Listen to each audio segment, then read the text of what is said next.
The first thing I'll discuss is Atlas on Netflix. Oh, sure. It's the new Jennifer Lopez sci-fi movie. She's off the block, people. She's off the block. Strap in to this futuristic sci-fi, everybody. Are we ready?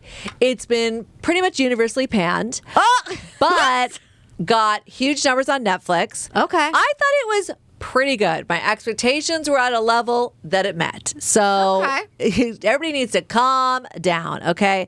And we also have to suspend disbelief on multiple levels, starting with J-Lo's age in this. So right out of the gate, like you're like, okay. I'm sorry to misdirect this entire thing right away, but the idea of Atlas starring J-Lo, for me, feels like the movies that the character from Notting Hill that Julia Roberts was like doing the promo for. The space drama movie. It feels like that's what this movie is. I don't know what it is, but it feels like that's what it is. I mean, maybe a little bit, Ed, but it's basically J-Lo, typical. Listen, I kind of loved her in Mother, too. Oh, She's yeah. in her badass era. So this is the year 2043. And AI, because of her mother and the AI she created called Harlan, which everybody then basically has. J-Lo's mother created the AI? Yes. Way to tie it together. Yes. I love it. Okay. But jealousy's a bitch, and it all goes awry, and AI basically kills 3 million people in the year 2043. AI, why do you always want to kill people? Right. What's going on? So we have a military force, ICN, International Coalition of Nations, formed to try to fight Harlan, this AI that was created by J-Lo's mother, to track his ass down because he's after something. He's going to take down everybody else. It's 28 years later. J-Lo is in her curly hair era. Oh, And I love the don't know if that curly was like hair. making her badass or more youthful looking. I don't know. It's really out of control. No, it's curly a hair. climate change thing. She can't control the curls. Now, I didn't tell you, Atlas, the movie's called Atlas, but J-Lo's character's name is Atlas Shepard, okay? Okay. Oh, okay. It takes place on Earth, so that, And now we're 28 years later, which should make J-Lo, late 30s, early 40s, but we're just going to ignore that. She is a brilliant analyst. Ooh, of course she is. Really the only one that understands AI, and especially Harlan, that was created by her mother.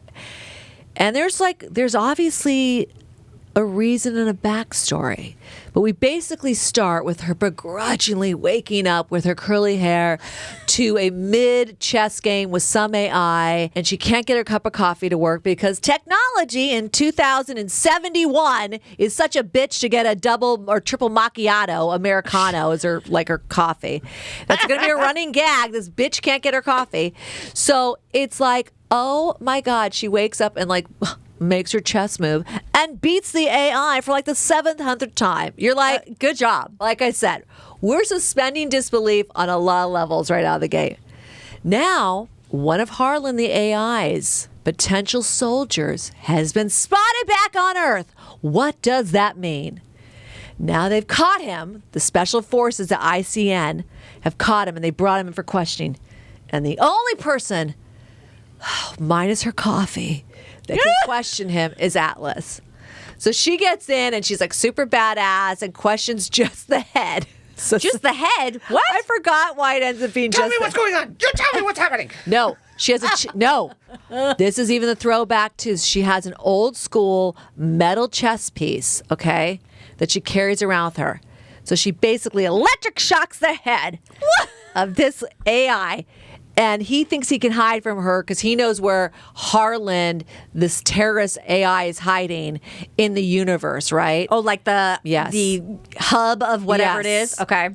And she's like, ha, tricked you, got it out of you.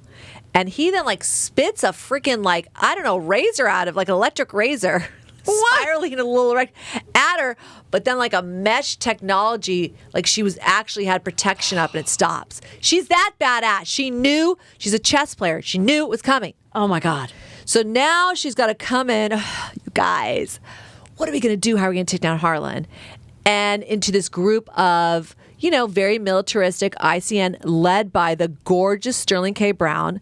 Sure. who is like, we need to have her on board. And Mark Strong is basically the head of the ICN, is like, she's the most brilliant. She's very difficult. She's a loner. She's problematic, but she's the only one that understands Harlan. Oh, wow. Okay. So therefore, she's going to have to go on the mission to this faraway planet to get Harlan. And we don't planet?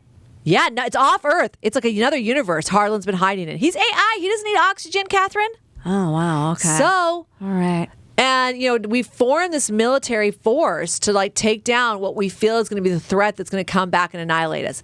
Now, like I said, wouldn't this AI who can travel anywhere in the universe at this point just found another population? He don't need food. He don't need water. He doesn't need air. Yeah, I just like to buy universe. About us? Yeah. Buy US of A, like buy America, buy planet Earth, goodbye. No, because we don't understand. He has a personal vendetta. Oh. When he became conscious as an AI, his mother, which was also J-Lo, Atlas's mother. Wait, so they're siblings? Basically, instant sibling rivalry. Like, he basically tried to murder Atlas the minute he had consciousness. Wow. And when Mother didn't do it, Mother then turned the gun on herself. So Atlas hates Harlan, right? Hates him. So she's like, I've got to go on this mission. I've got to take Harlan down. And they're all like, okay, analyst. Like, good luck. What are you going to add to this badass mission? Basically, the minute they arrive in this universe that's surrounded by asteroids that should take out their, whole space craft, it all goes to shit.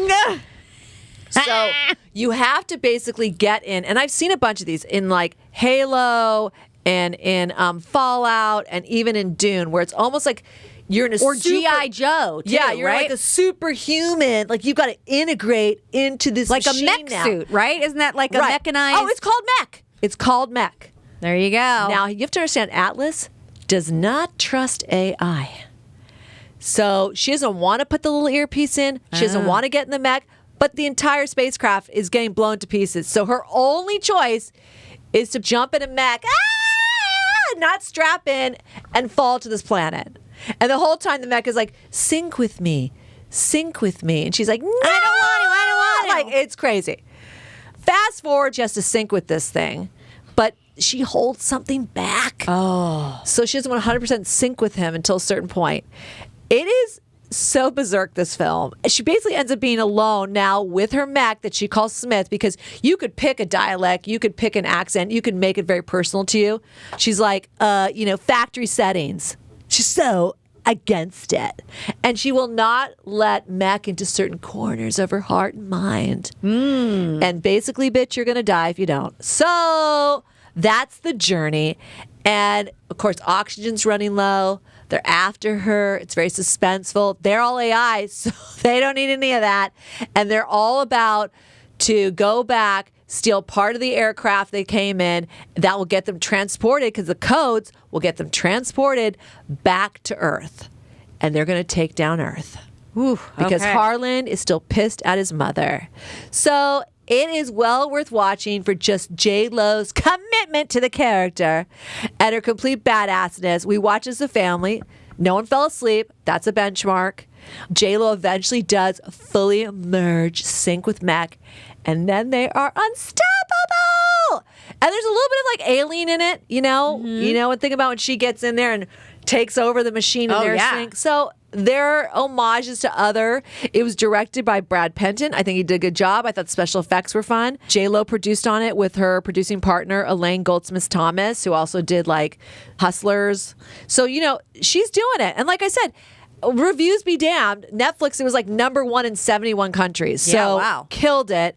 So dumb fun. And Harlan is played by one of my favorites, Simu Liu. And Ooh, it's I like, love he him. just looks gorgeous and badass. And they do have a big old conflict as brother and sister, human AI, mother's favorite. Who's going to win this? Now can she get back to Earth? I mean, there's so many elements. Yeah, She's gotta wow. get back to that chess game. And of course, that chess piece comes into play, everybody. Oh, okay. And now she loves Smith. And something, is Smith going to be able to make it back to Earth? I can't my. spoil it for you. So that is end scene. Yeah, wow. Atlas on Netflix. By Liz Kilmond. Totally. Yeah, that was a very thorough recap. I love- felt like I saw it almost. Because I am a fan of J-Lo, and I feel like she's getting a little hate lately, almost for like, you know, she is a triple threat, but people will like criticize her, most recently with her Saturday Night Live appearance, because the host of that episode had previously sort of commented negatively about her, and it like came up in a way that then sort of cast a shadow on that episode, which was a bummer. Yeah. So do I think she's hardworking? I have actually some personal business experience with her, and I've been nothing but impressed. When people rag on her, I'm just like, I don't know. She's super hardworking, seems to have a good attitude. Absolutely. Tries, you know, really balls to the wall, super committed, kind of like a Rock, kind of like we have these superstars that are very committed to their projects. So you get full on commitment because a lot of it is just her in this Mac AI. So it's fun.